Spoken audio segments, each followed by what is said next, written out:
Découvrez en avant-première le nouveau service d'InfoLive TV. Recevez gratuitement chaque jour, en vidéo, les informations d'Israël et du Proche-Orient sur votre mobile. Pour vous abonner, entrez sur notre site www.infolive.tv et cliquez sur la bannière Service téléphone mobile. Nous sommes le mercredi 8 août, les informations vous sont présentées par Hélène David. Mahmoud Abbas a réitéré mercredi son refus catégorique de tout dialogue avec le Hamas avant une restitution préalable de la bande de Gaza prise par la force par le mouvement terroriste à la mi-juin. Ce que le Hamas a fait est une opération destructive qui a aidé tous ceux qui ne veulent pas d'un État palestinien indépendant, a déclaré Abbas lors d'une conférence de presse. Israël n'a pas l'intention d'attaquer la Syrie, c'est ce qu'a déclaré Ehud Olmert lors d'une réunion du gouvernement mercredi. L'éventualité d'une guerre avec la Syrie ainsi que la situation au front nord d'Israël ont été abordées lors de cette réunion, qualifiée de très sensible. Cette réunion a eu lieu afin de prévoir un mauvais calcul syrien quant aux intentions israéliennes, a précisé Olmert. Le ministre de la Défense Ehud Barak estime qu'il est de première importance d'accélérer le développement technologique antimissile avant tout retrait de la Judée-Samarie. Le développement de telles armes de défense devrait prendre entre 3 et 5 ans, a ajouté le ministre. Il a également assuré que la fréquence des entraînements de Tsahal serait renforcée.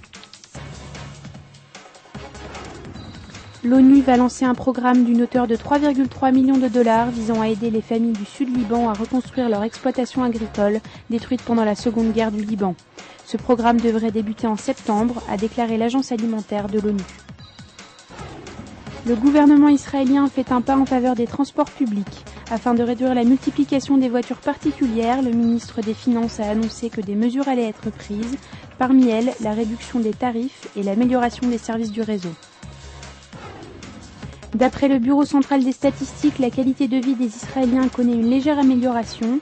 Les dépenses moyennes d'un foyer israélien atteindraient 2 800 $ en 2006, soit une augmentation de 0,8 points par rapport à l'exercice 2005.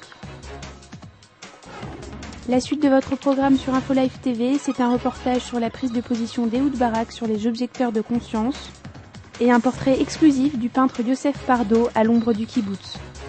C'était Hélène David pour InfoLive TV, bonne soirée à tous.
Aujourd'hui, le monde entier parle d'Israël.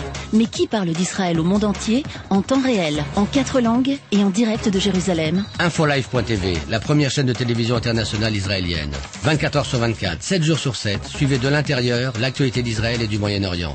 Des reportages, des interviews, un grand journal et des flash infos en images dès que l'actualité l'exige. InfoLive.tv, votre regard direct et vrai sur l'actualité d'Israël. Retrouvez InfoLive sur internet www.infolive.tv.